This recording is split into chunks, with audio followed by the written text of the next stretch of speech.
Ibrahim Traoré just told Bill Gates to pack his mosquitoes and get out of Burkina Faso. Wait, what? Yes, you heard that right.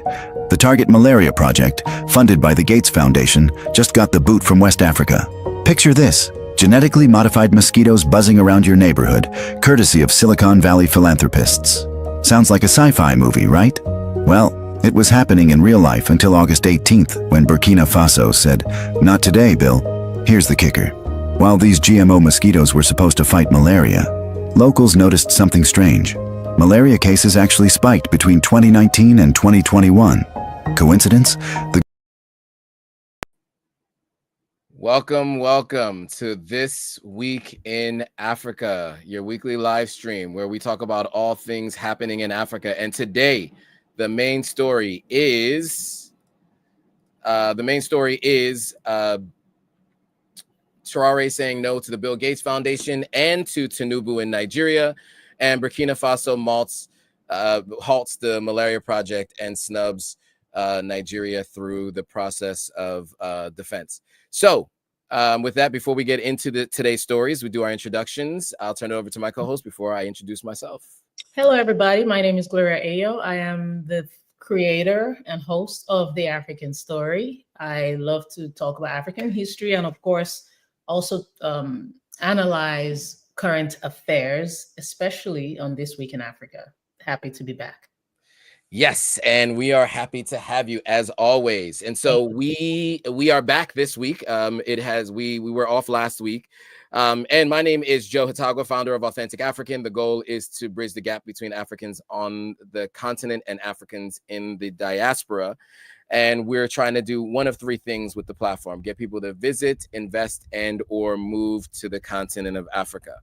So today we have a number of stories to go over, as we do every week.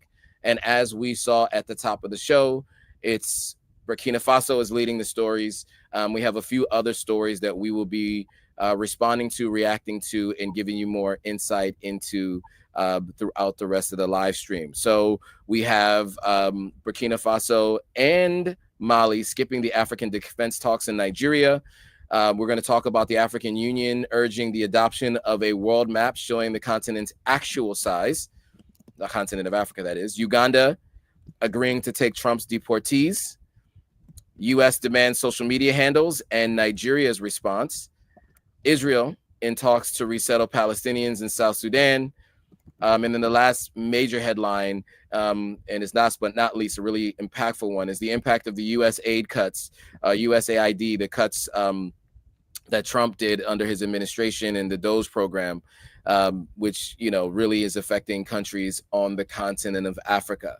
So let's get into the first story. So as you saw at the top, Burkina Faso's military leader has suspended Target Malaria, a Gates Foundation funded program aimed at curbing malaria by releasing genetically modified mosquitoes. Authorities ordered the project to halt all operations and destroy samples, citing sovereignty and safety concerns. The decision comes as anti-Western sentiment grows under the leader, Ibrahim Traoré, who has cut ties with the U.S. and France while moving closer to Russia. Critics and pro-Russian activists accuse the initiative of using Africans as guinea pigs and pushing hidden agendas of what some people would consider population control. That is speculation, to be clear. The suspension marks a major setback in global efforts to combat malaria, one of Africa's worst hit nations. So we'll start with a video, and then we'll have some commentary on the other side. From Burkina Faso, where the program to curb malaria, funded by billionaire Bill Gates, has been suspended by the military junta. Burkina Faso has halted a research initiative called Target Malaria, a Gates Foundation-funded project aimed at stopping the spread of the disease. Officials have ordered the program to cease all activities in the country and said that all scientific samples will be destroyed under strict protocols. Malaria remains one of the biggest killers in Africa, according to the World Health Organization. So we could go longer. The video is quite long, and if you guys want to watch it, the link is in the description in YouTube. But we know malaria is a big challenge on the continent of Africa. And you talk to folks who've lived on the continent, they have malaria all the time. I have a friend who works at an advertising agency that works with a brand that does work on an anti-malaria drug. It is huge. It is a huge issue, and it does cause major illness on the continent. Just to give that context for everybody who's watching and trying to understand what the Bill and Melinda Gates Foundation would be, or Bill Gates Foundation, I guess is what it's called now, would be doing there. So on that note, Gloria, what are your thoughts on Burkina Faso deciding to halt this program and destroy all the samples? Yeah, I think it's a very interesting direction that Burkina Faso has gone into. I think they were the first country to have this experiment. Yeah. And of course, we know all the theories, the conspiracy theories that are out there as it relates to Bill Gates. We've even addressed some of it here when we talked about the video with the Nigerian rapper MI, when we were talking about where they were basically endorsing GMO in a way. And of course, that came with a whole lot of backlash. So there have been questions around Bill Gates' interest and involvement on the continent. I would think that if people were so paranoid and not trusting, and it seemed like, and not the governments, because the governments clearly work hand in hand with Bill Gates. But when you have the populace and all these, even if there are rumors circulating around you, I would think you would kind of back off. But because I don't understand why you would be so concerned. And I'm not saying that he's not trying to help. I'm not here trying to question his intention, but I just think for the optics, it's just it feels like a lot of pushing, and you're trying to force yourself on the continent. Now, in Burkina Faso's case, they did accept it initially, obviously pre-TRAORÉ. This was something they were looking into, but we know again the paranoia around saviors from the West coming in saying they want to help Africa. And critics have warned that rejecting this could worsen the malaria epidemic. I get it. And you've talked about the severity of malaria. It is a real epidemic on the continent. But these critics need to understand that there are sensitivities about scientific sovereignty, about ethical responsibility in Africa. International debates over gene drives and ecological ethics are not new. Yep. But this level of outright governmental rejection seems to add a dramatic layer, but there's a reason for it. Since taking power in 2022, Traoré's government has expelled UN officials. It's revoked licenses for foreign-backed NGOs. It's reoriented partnerships towards non-Western actors. So on one hand, the project, again, had regulatory approval. It had community consultation. But on the other hand, this move by TRAORÉ is showing that there is a mistrust of Western-led innovation, and perhaps what we could focus our energy on are locally developed, safer alternatives. We don't need Bill Gates to keep coming to the continent to save us. Thank you, Bill, but I think if the people are saying they don't want you, they don't. And again, if the governments are working with you hand in hand, I guess great for y'all and your partnership. But most Africans, or it seems a lot of Africans, have a lot of trust issues. And TRAORÉ seems to be one of the few people in government on the continent who's finally putting his foot down and saying, no, enough is enough. Yeah, absolutely. I would say that he's one of the few listening to the people of his country, right? I think that there's one of the biggest challenges you have in politics in general is that they don't listen to the people. They determine what the people deserve and need. It happens obviously in the United States, and it does happen all around the continent. And many times with these leaders, it has a lot to do with what they can line their pockets with. When the Gates Foundation comes in, they do come in with funding, right? So a lot of times people do deals with the Gates Foundation, not for the betterment of the people, but because of the funding that comes along with it. Now, as it pertains to Bill Gates, there's a lot of speculation about his intentions and things that he's done on the continent. Most of the time, it's not corroborated with evidence. But if you look at his history, pre the Gates Foundation, when he was, and pre Steve Ballmer taking over Microsoft, Bill Gates was a very much disliked CEO running Microsoft. He has completely rebranded himself, especially once he became friends with Warren Buffett.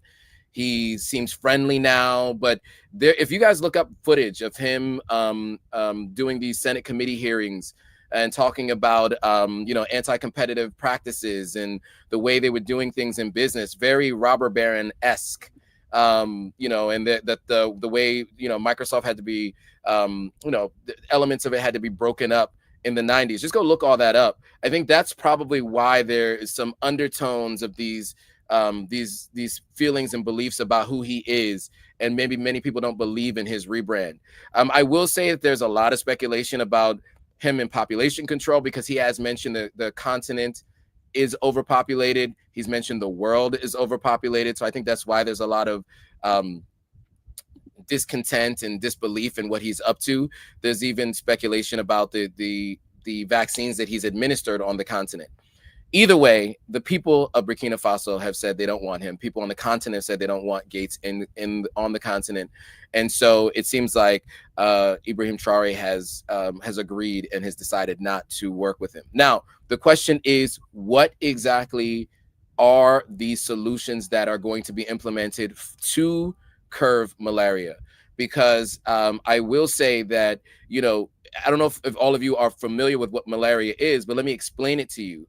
Because if you come to the continent and you get malaria, you need to know what it is. And if you know who people who get malaria often, you'll know why. So it comes from a mosquito bite mainly. And it's an infected mosquito that injects parasites into your bloodstream.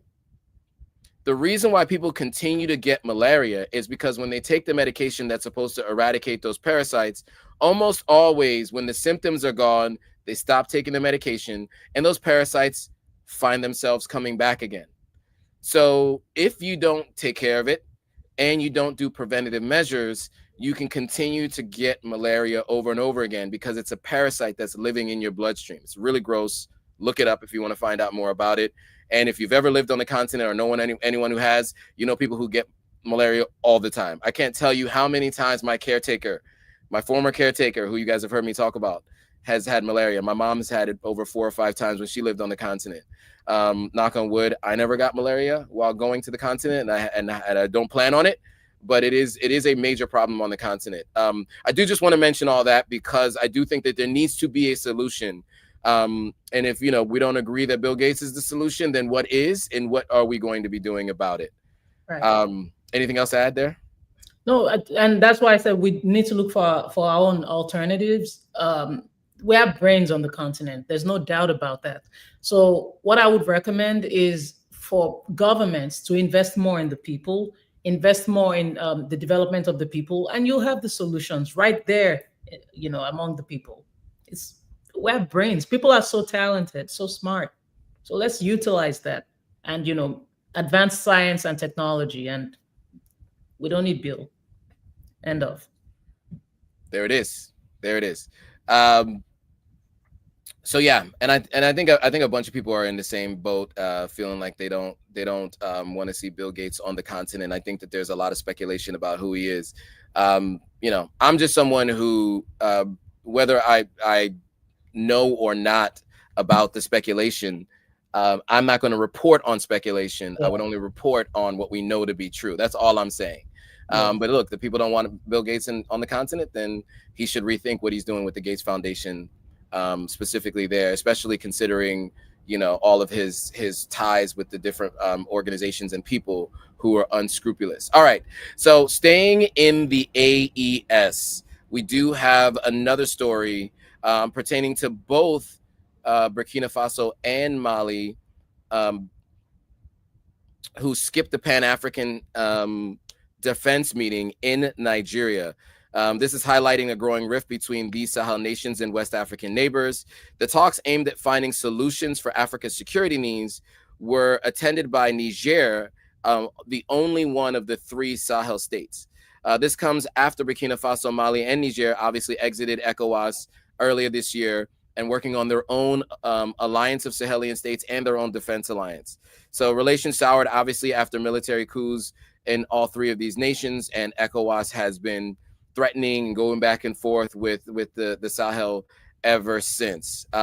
It does seem as though there have been some talks, right? Mahama has had talks with them. Faye and Senegal has had talks with them. So there is talks between countries in the bloc and the AES. But this particular summit was not attended by two of the three major states in the Sahelian region. Let's go to this video and we'll have some commentary on the other side. And our attention to the Sahel nations. The junta-led Burkina Faso and Mali skipped a Pan-African defense meet hosted by Nigeria. Niger was the only Sahel nation present at the defense talks, hosted in Nigeria's capital Abuja on Monday. The talks are set to run through Wednesday and are aimed at finding homegrown solutions to Africa's defense needs. However, the absence of Burkina Faso and Mali at the meeting highlights the growing tensions between the junta-led Sahel nations and their West African neighbors. Earlier this year, in January, Burkina Faso, Mali, and Niger exited the regional bloc ECOWAS and formed their own alliance of Sahel states. This major breakup came after more than a year of diplomatic tensions. All right. So what are your thoughts on these two of the three states skipping this Pan-African defense meeting with TINUBU and friends in Nigeria and Abuja?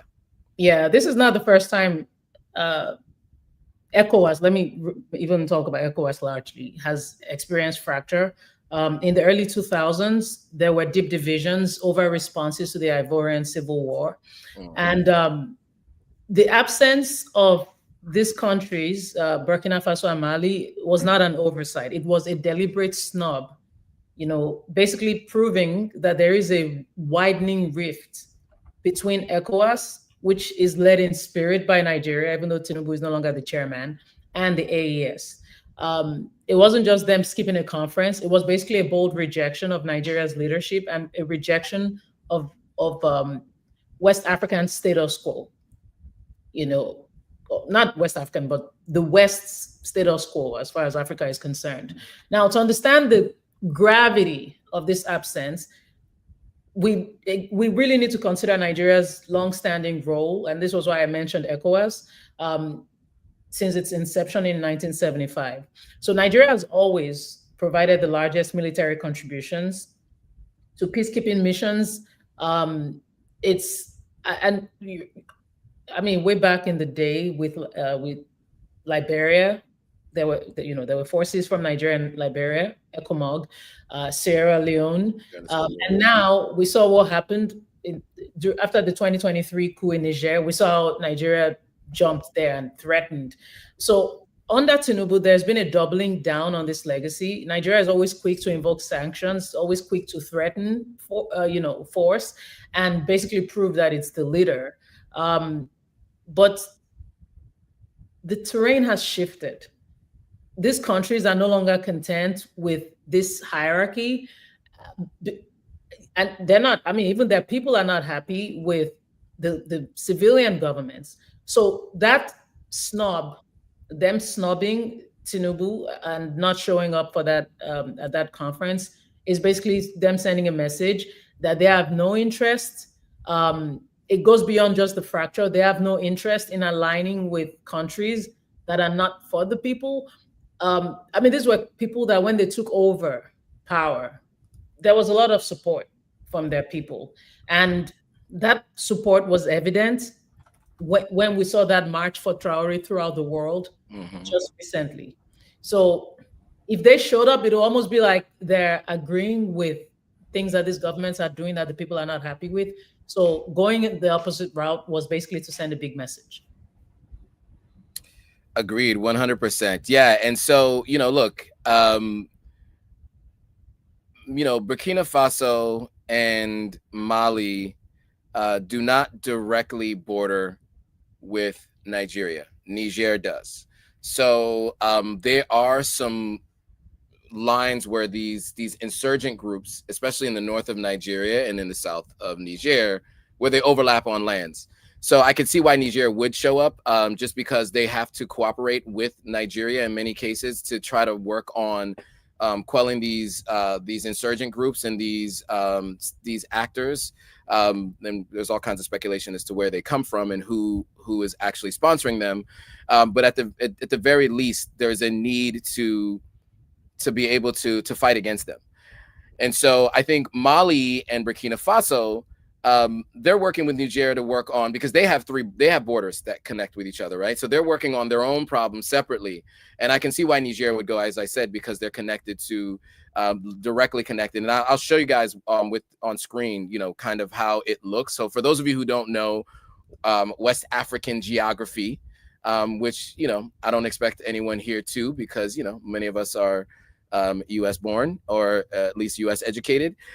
So you can see here, obviously Niger is here, Nigeria is here. So they do share a border. And a lot of these groups are in the northern parts of Nigeria, Boko Haram, etc., right? And so, and Niger obviously borders Nigeria, so it makes sense that they were there. Burkina Faso and Mali are over here, and so they don't border directly with Nigeria. So even in terms of practical need to be there, they may feel like there may not be a need there, just specifically to deal with these defense groups, especially since these three countries have come up with their own defense alliance, right? That's just me thinking out loud and my thoughts there. I think that I can understand why they may, outside of all the other reasons that Gloria just mentioned, practically, they may not feel like it necessarily makes sense. Now, beyond that, I mean, you know, Nigeria, we're not going to get a chance to report on it today, but there's some stories over the last weeks with Nigeria, arresting and bombing some of these insurgent groups. And so they've been on the offensive, and it seems like they're having some success, really starting to, you know, push back some of these groups within their own borders. And so it probably does make sense for Niger to be there. So of the three Sahelian states, that's probably why Niger decided to go, even though the other two did not. So beyond that, moving on to the next story. And guys, by the way, if you have any thoughts on any of these stories, please put them in the comments below. We'd love to hear from you guys and your thoughts. You know, because you're always very thoughtful. You're always very thoughtful in your responses to these stories.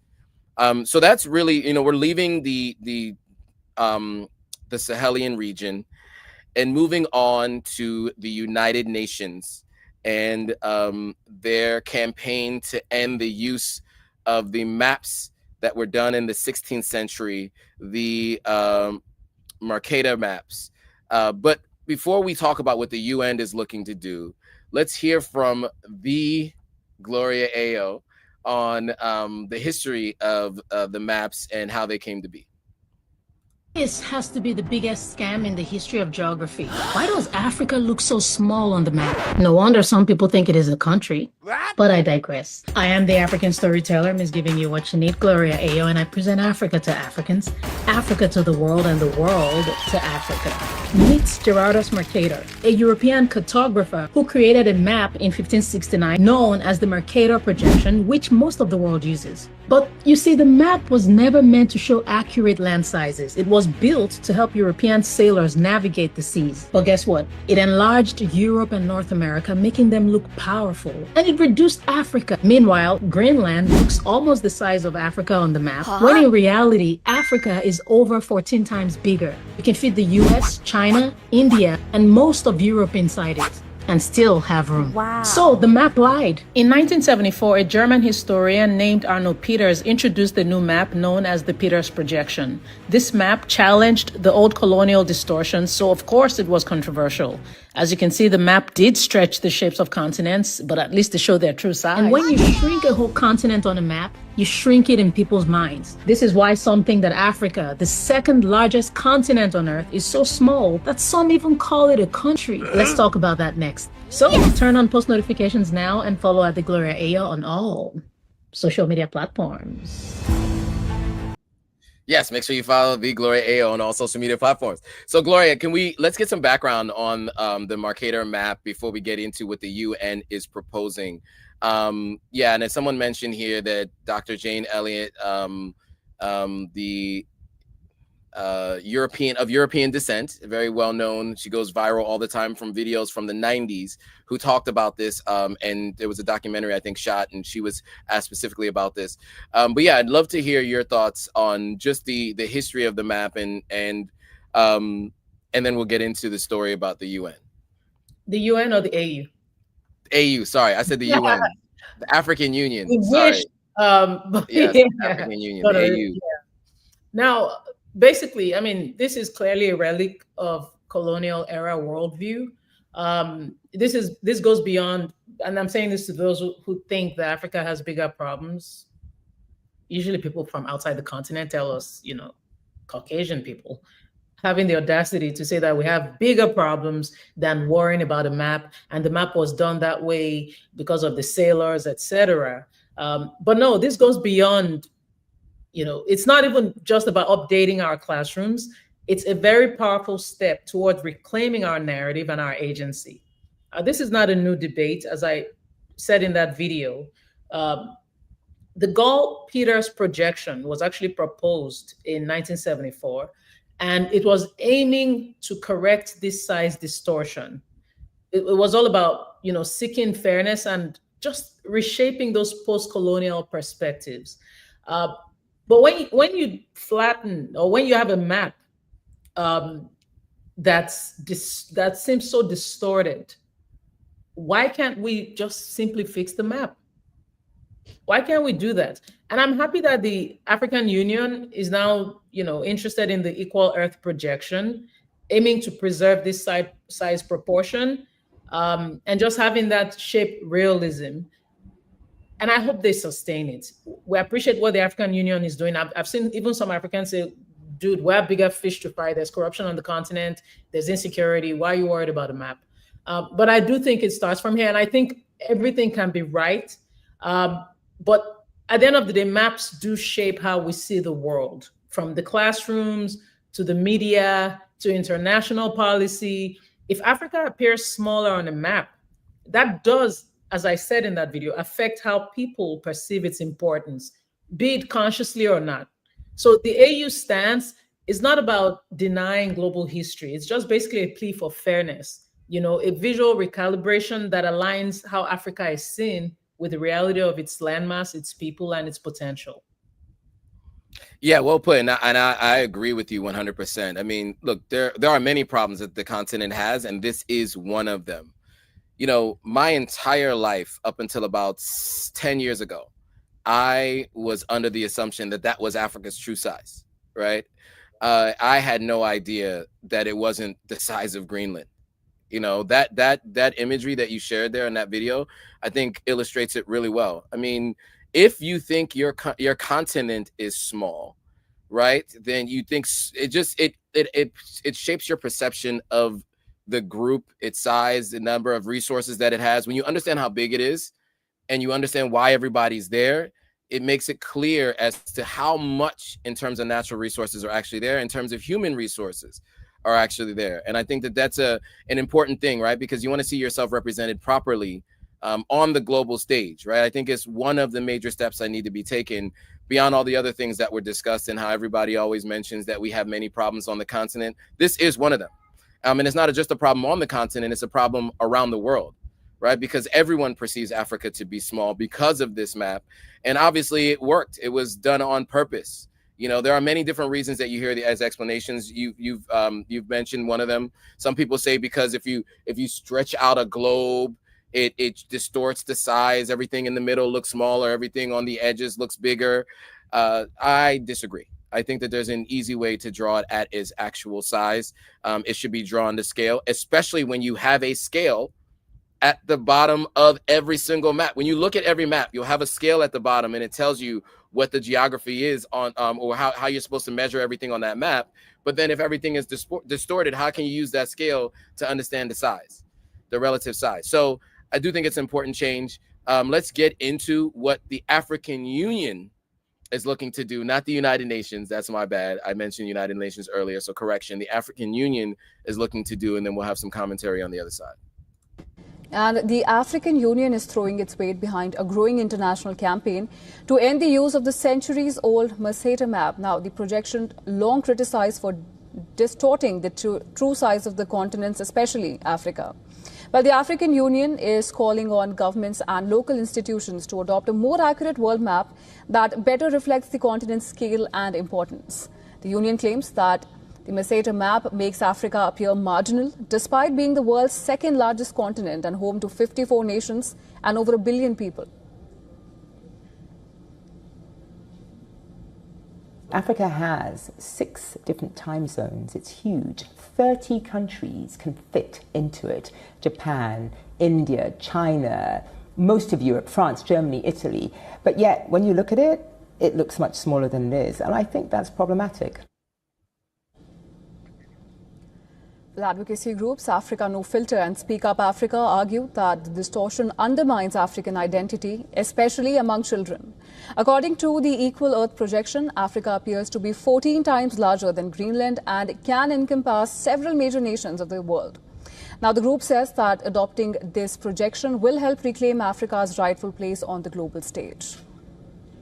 We're actively working on promoting a curriculum where the Equal Earth projection will be the main standard across all classrooms, and that it will be also the projections that's being widely used by all global institutions, including African ones as well. And to us, that's definitely going to be a metric of success, making sure that all of us actually use the Equal Earth projection as just the standard and the new norm, really. Question for you.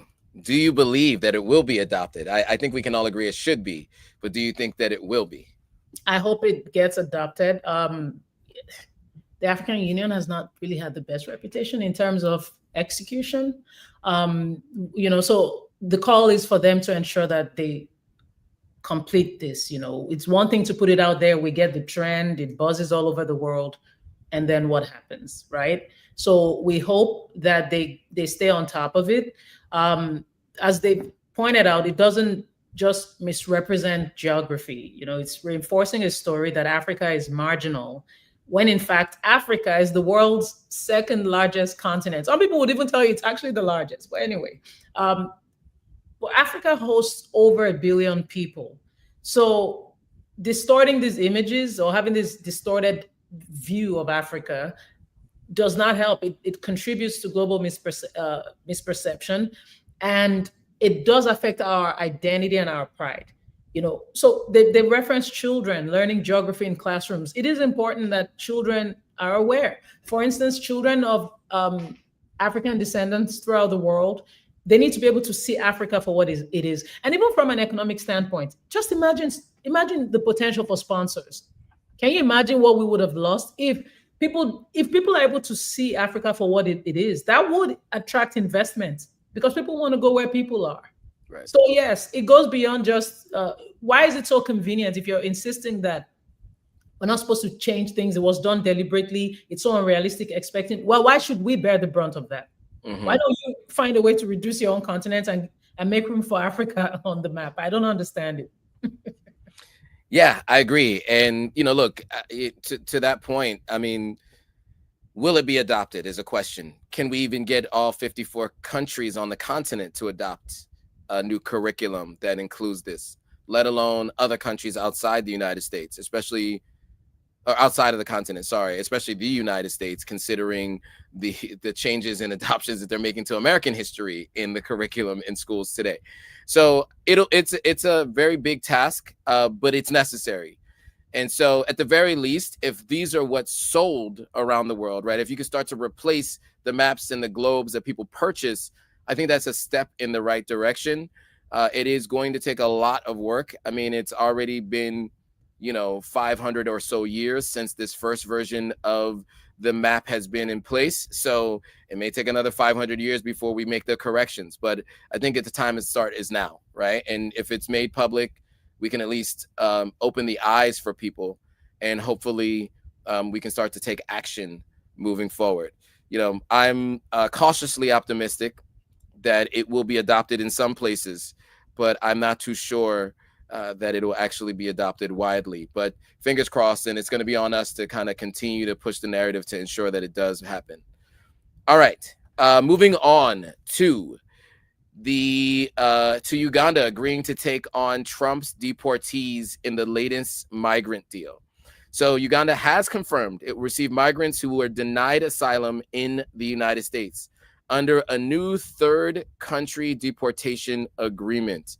Kampala says the deal is a temporary measure and comes with strict conditions, excluding unaccompanied minors and individuals with criminal records.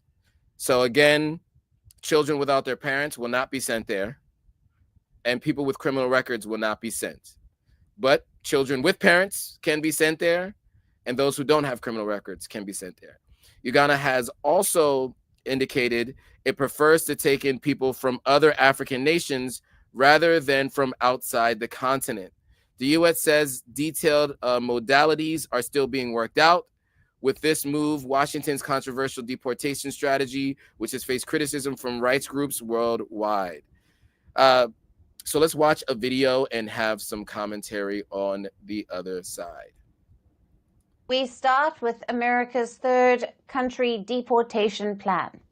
The Trump administration has been actively sending migrants to countries other than their origin, including African nations like South Sudan, Rwanda, and Eswatini. Now Uganda has also joined the list. Uganda has agreed to receive migrants who do not qualify to remain in the United States.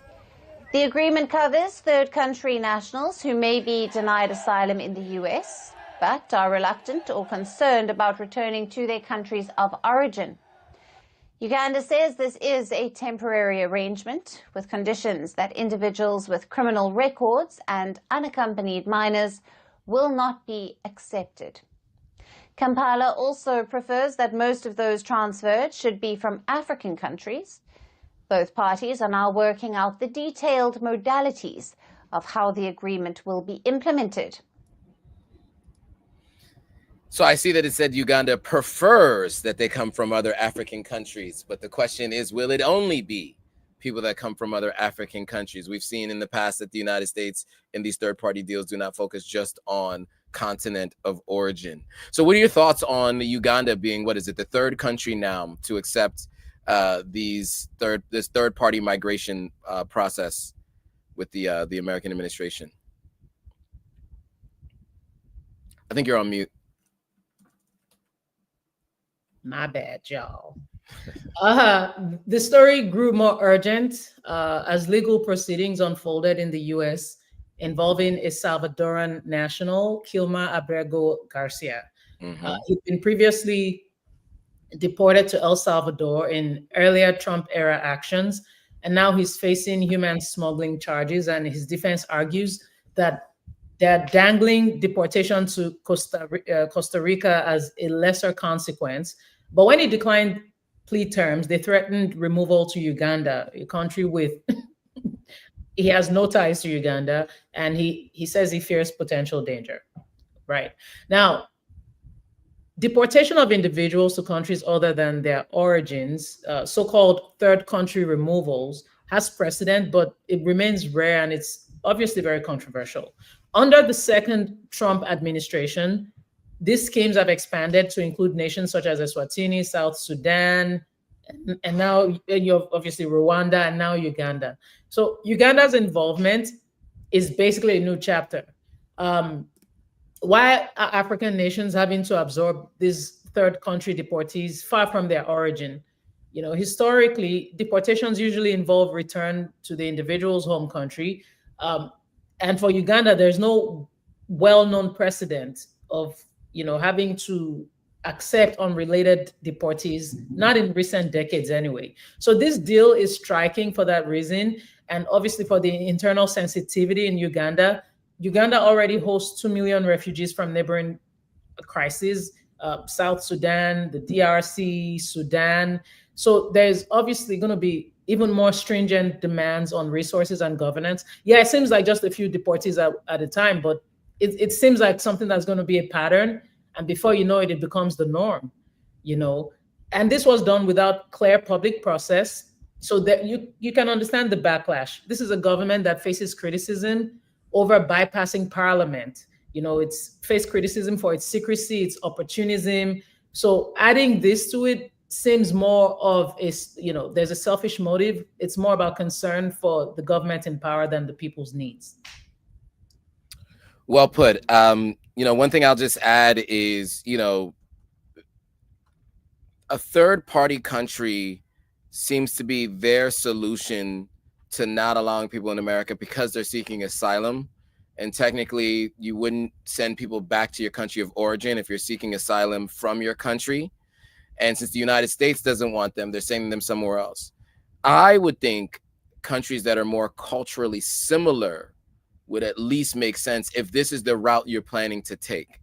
I don't think there should be these third party countries that folks are going to, because many of the countries that are similar to the countries in which these people are coming from in terms of like languages that they speak, etc., are also countries that have a lot of challenges where other people are also seeking asylum from, right? So, you know, and as you mentioned, there are a lot of refugees already in Uganda. This is a country that has very, like, not even any small bit of similarities culturally, language, and otherwise to the country of origin of which these folks are coming from. So yeah, I mean, I think there are a lot of missteps in this process. It seems to not make any sense whatsoever. But I think, you know, when you make a promise to your constituency and you say this is what you're going to do, then you're going to do it. And then, of course, Uganda is going to do it because, you know, from what we understand, there is a monetary benefit that goes to the countries that accept these third-party deportees, right? In every case that we've heard reported on so far, they haven't talked about the amount of money, but they have talked about the fact that they are receiving compensation for taking on these deportees. The question about whether or not they're going to be, you know, settled into the society based on the funding that's been given is a question that we all have, around Rwanda receiving these asylum seekers, Uganda receiving these asylum seekers, and the other countries that you mentioned. I have a lot of questions as to whether or not they will have some kind of assimilation into society, programs that'll help them get on their feet, get citizenship, get jobs, because money was given for that should be given for that process. But unlikely that's going to happen, and they will end up in a situation where they would be seeking asylum again, just in a new country that is more foreign than the country of origin. With that being said, we're sticking to the U.S. in the U.S. policy, and the U.S. demanding social media handles for travelers who are getting visas coming to America, and the 5 years of social media history will be reviewed, and Nigeria retaliating. So the Nigerian government has vowed to respond in kind to the new U.S. visa policy requiring applicants to submit 5 years of social media history. The Ministry of Foreign Affairs described the directive as intrusive, stressing that the restrictions placed on Nigerians will be mirrored for American citizens seeking entry into Nigeria. An interagency meeting involving the Ministry of Interior, Foreign Affairs, and the National Intelligence Agency is underway to finalize the country's stance. Nigerian U.S. citizen in the video that we're going to watch shared his views on this. It'd be interesting. I'm interested to hear your thoughts on his views, but we'll get that in a second. But just as a reminder, the U.S. State Department is requiring all visa applicants to provide their social media identifiers for the past 5 years on both immigrant and non-immigrant visa forms. This measure has been in place. Technically, they say, or a version of it has been in place since 2019. It's used for visa screening and vetting, but recently Secretary of State Marco Rubio directed U.S. missions worldwide to implement additional screening measures, particularly for J visas, exchange visas, and student visas. Non-compliance could lead to visa rejection or blacklisting. There is a lot of talk about what they are looking for. Many times they'll say they're looking for anti-American sentiment. I've heard a lot that they're looking for anti-Israeli sentiment as well. And these are all reasons that you can get denied and or turned away when you reach American shores.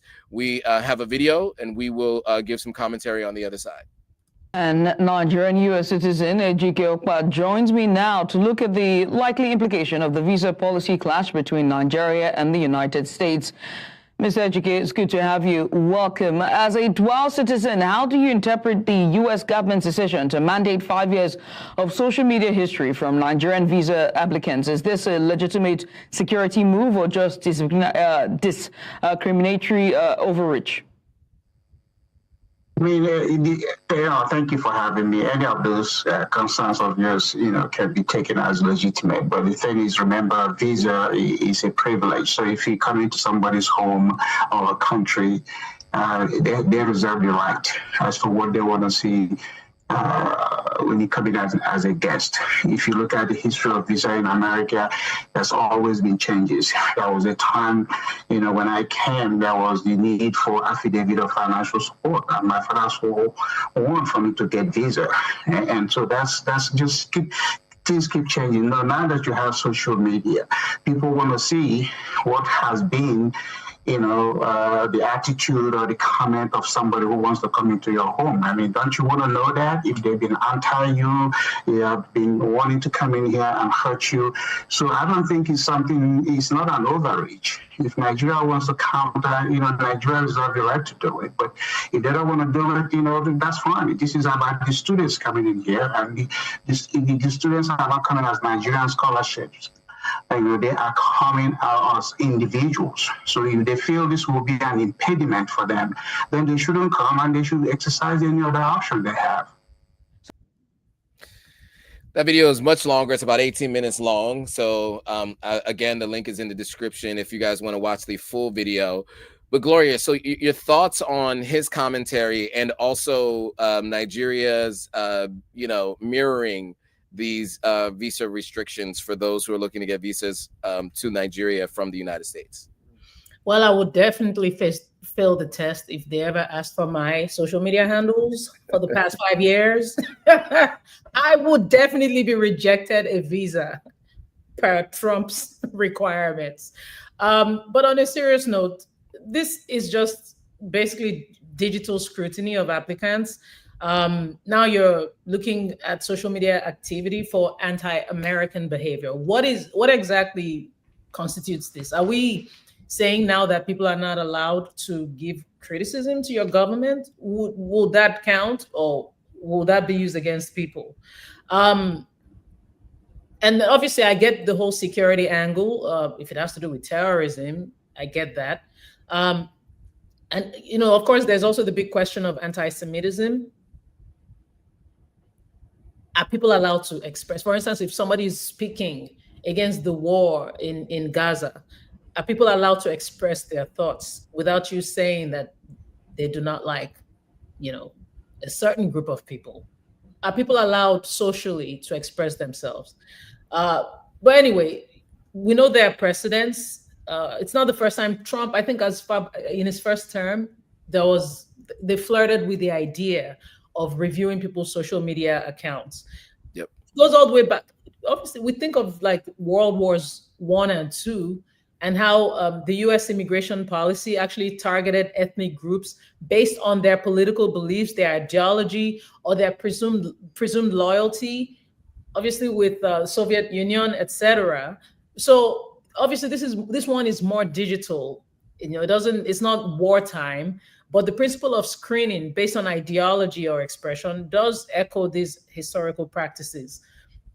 Again, some would say it's for security. The US government itself has said that they're defending this policy as crucial for national security. But on the other hand, this actually crosses into surveillance. You're chilling free speech, and this will clearly unfairly affect Nigerians who express political or social criticism. Educators, business travelers, and students may feel targeted or deterred. So some do view this as part of a broader tightening of US immigration policy that disproportionately impacts African applicants, such as Nigerian applicants. It is invasive, especially given past friction over freedom of expression online. There's no way you want to wrap this up or package it. It's just not it's just not good. It's basically you clamping down on freedom of expression, period. Yeah, and I would say, obviously, the First Amendment to the Constitution of the United States speaks specifically to this. However, there is some debate internally, and really there's debate between, I think, the two sides of the political aisle as to who this applies to. So I think the framers of it and many people believe it applies to all people around the world, even if they are not American citizens, but if they are coming to and are in America. However, those in charge today do not believe that non-Americans deserve the rights to, freedom of speech, to due process, etc., that Americans do have. And that is, I think, the major difference. So I do think, as you said, this is one way to curb immigration, or at least visits from countries that the United States sees as less desirable. It gives them another reason to check off the box to say no to allowing someone into the country, and that is just one way that they can add to their list of reasons that they've been doing visa denials beyond what they've already done with visa restrictions and stopping visas altogether from many different countries. As this person mentions here, Jacques Rouche says, there are Americans who criticize America on social media every day, but this speaks to the idea that I think the current administration does not agree that other people deserve the same rights in America that Americans do. I will leave it at that. We have plenty more to say on that, but I'll just leave it there. So I want to get into two more stories quickly. And actually, I want to get into one more story because I think this one's actually more important than the other one. There's two stories left, but in the interest of time, I do want to speak to the impact of the USAID cuts, because this is something we've talked about briefly, but we haven't actually dug deeper into the story.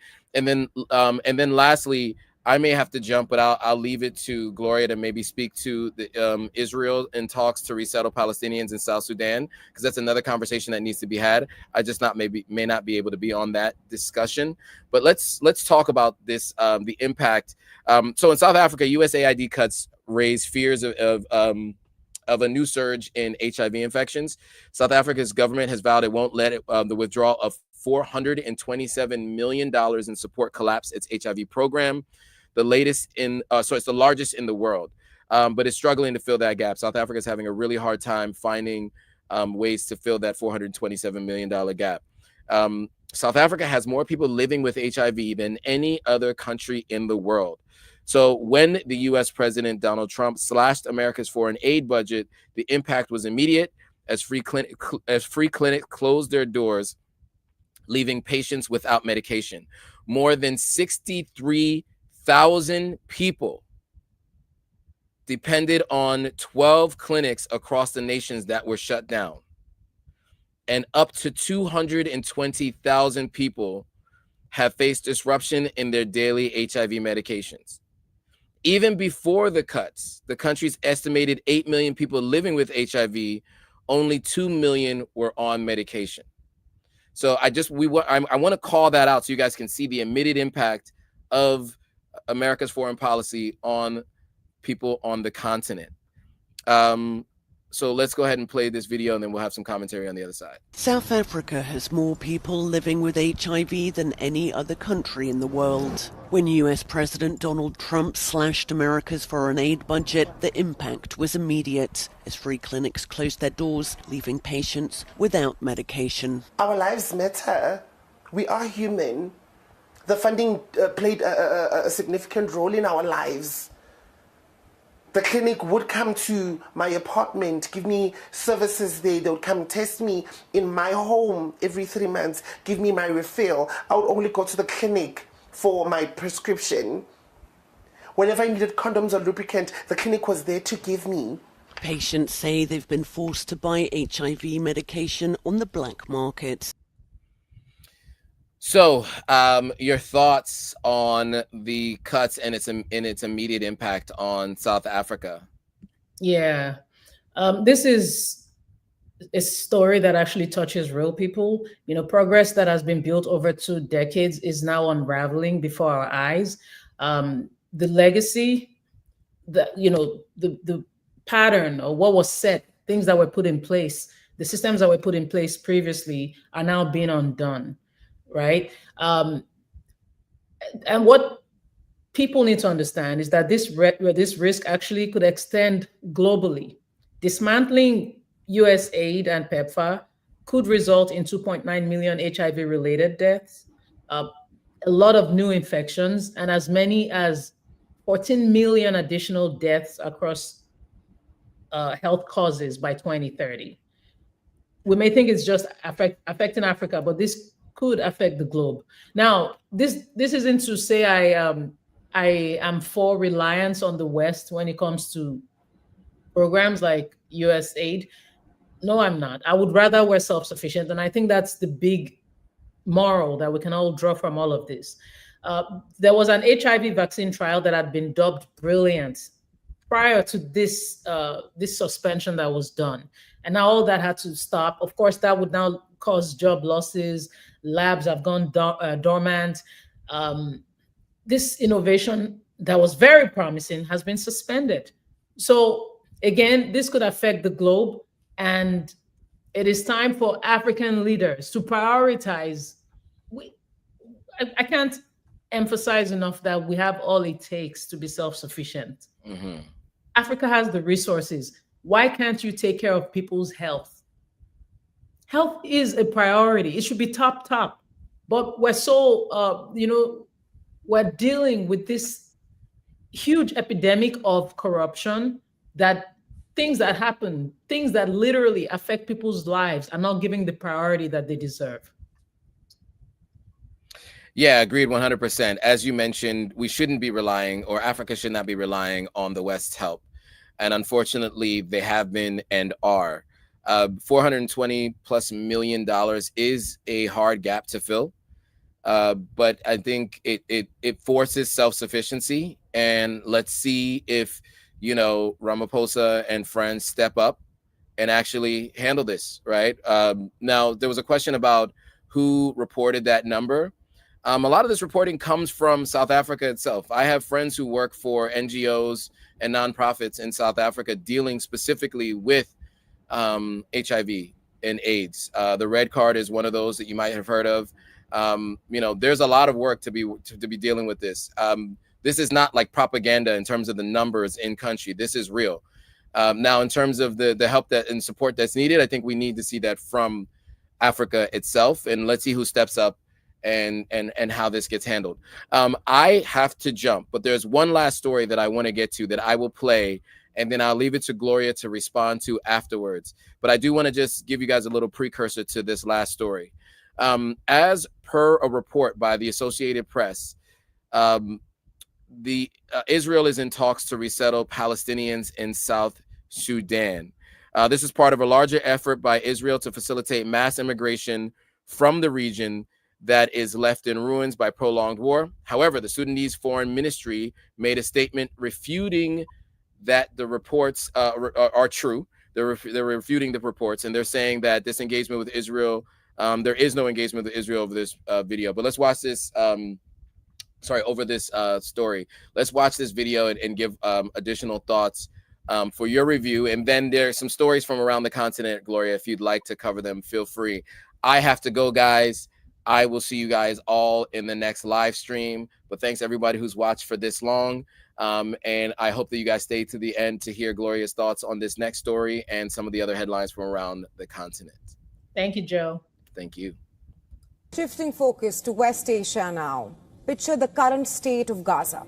Mountains of rubble and ruins, houses and buildings destroyed, and people scrambling for places to live in. And here, right now, Israel is proposing to resettle hundreds of Palestinians from Gaza to South Sudan.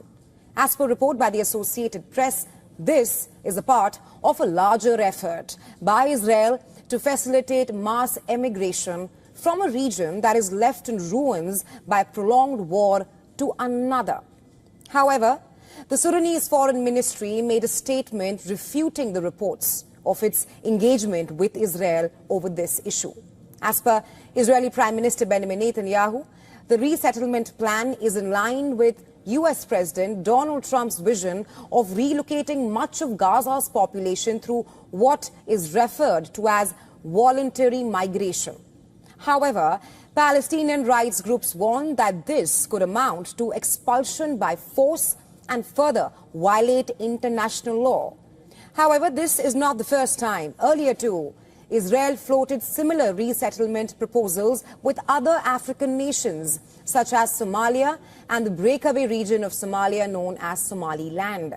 However, such a plan has been met with global criticism, given how most of these areas grapple with poverty, hunger, and other humanitarian issues.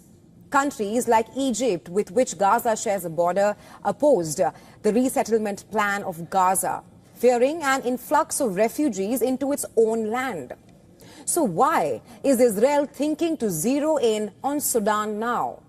For South Sudan, this deal has been proposed as an opportunity to help build closer ties to Israel, and in the same breath with the United States of America as well. Well, for the cash-strapped nation, buying this plan could mean making inroads to having global allies, having sanctions and bans upon it removed, and forge economic and diplomatic partnerships. Basically, this could set Sudan on a redemption curve of sorts and was pitched as a win-win move. But the question is, how feasible is it even to move Gaza's population of roughly 2 million people in proposed makeshift camps? As of now, the details are yet to be chalked out. Besides that, there are ethnic and religious differences between the Palestinian and the Sudanese communities that need addressing before they could perhaps coexist.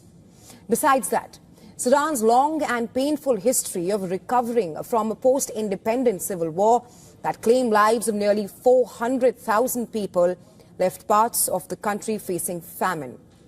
Therefore, questions arise. Number one, how could Sudan, a region torn with famine, possibly accommodate starving Gazans and make their lives any better? Experts ask, will this be a final nail in the coffin as far as Bibi's Gaza takeover or erasure plan is concerned?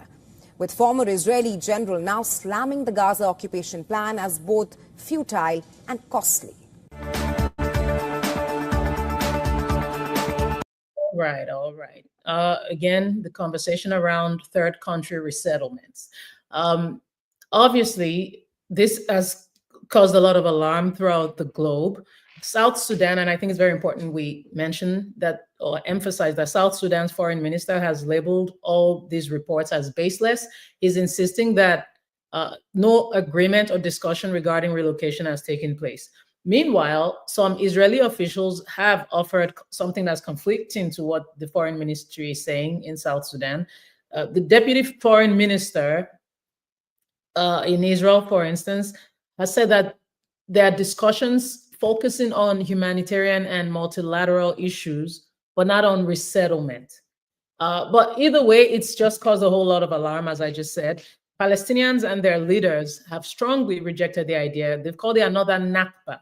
Nakba means catastrophe. And this is in reference to the 1948 displacement, which has been extremely controversial. Civil society groups have warned that moving these civilians from a war-torn area to another war-torn area, as we know, South Sudan itself is grappling with post-civil war instability. It's grappling with famine. There are deep, the report actually referenced this, there are deep religious ethnic tensions. And all this could actually amount to another forced expulsion violation of international law. So this proposal is, again, a third-party resettlement. And it's basically about now, back to the conversation of Africa becoming a dumping ground for these countries. Earlier in 2025, the Trump administration had floated relocation up to 1 million Gazans to Libya in exchange for unfrozen Libyan funds. Other nations such as Sudan, Somalia, and the breakaway region of Somaliland were reportedly approached as possible hosts, but none of them openly agreed. So from South Sudan's perspective, the country is economically fragile, it's deeply indebted, and it's reliant on aid. So some are seeing this, or they may think they see, or they may see potential diplomatic or financial incentives in aligning with Israel and the US, particularly amid this these US visa bans and sanctions on certain elites. But internally, it's just not a good look, because the conflicts, you have the Sunni Christian Muslim dynamics, and now you're going to host, or you're going to have a country host displaced Palestinians. This will definitely ignite tensions. Please let us know your thoughts in the comments, and we'll be more than happy to share them. And somebody wrote, all comments by me present post and future, all comments by me present past and future purely theoretical speculation. We appreciate those comments nonetheless. Keep them coming. I like to read when people disagree and when people agree, or when things seem controversial. We're extremely open to your comments, so thank you very much. Now I'm going to very quickly go down. We have 5 news around Africa that I would just like to share. And of course, feel free to do your own research if you would like more details on this. Let's start with France. This is a very big one. So France is set to return stolen human remains. Well, it has actually returned skulls to Madagascar, including the skull. It was so it goes back to 1897 after the French colonial killings of King Toera and 2 of his, I think, ministers or chiefs. And France actually housed these remains for over a century. Can you just imagine that? But anyway, now they've returned the skulls, and the anniversary of that unaliving of the king was actually, I think it's tomorrow, which will be August 29. So they're going to actually now have a funeral for the king, and they'll finally bury that. But can you just imagine how, the horror of colonization, to actually take human parts and display them? That is some sick stuff. Just sick. But anyway, another story: peace talks between the M23 rebel group and the government of the DRC have resumed in Qatar. We've talked about this on the show. It's like we saw it, things were not tight, and it's not just enough for the US to step in, but there's still been tension. So the peace talks have been suspended, or they've been delayed, and now they're resuming those talks. So just an FYI. Japan is intensifying its strategic outreach to Africa with a new summit aimed at boosting economic partnerships and expanding its influence across the continent.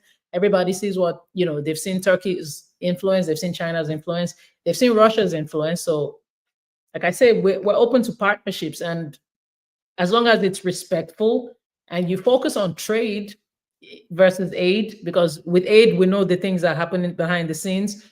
We would rather have a great partnership that helps dignify us or keeps our dignity intact. We're not looking for handouts, because Africa has everything it needs. In Kenya, so I don't know if you remember the story of the cult, the religious cult that happened with the cult leader, Paul Mackenzie. Well, guess what? They're actually finding more bodies. Isn't that sad? And Mackenzie actually remains in custody. And now reports are suggesting that he may still be influential from where he is. So now they found another group of bodies, and chances are there might be a third one. So if you missed this, if you're not familiar with the story, there was like mass starvation with this religious cult that had people just unalived or unaliving themselves to, through starvation. And to think that this still hasn't, been contained is really sad. And this is where the Kenyan government has to really step up. You're coming for people who are protesting things in your government they don't like, but this is actually also something that needs to be attended to. You can't just lock a man away and he still somehow has access to the outside. Make it make sense. Finally, the British military has agreed to compensate Kenyan civilians that were affected by a massive wildfire, which was actually caused during a training exercise in 2021.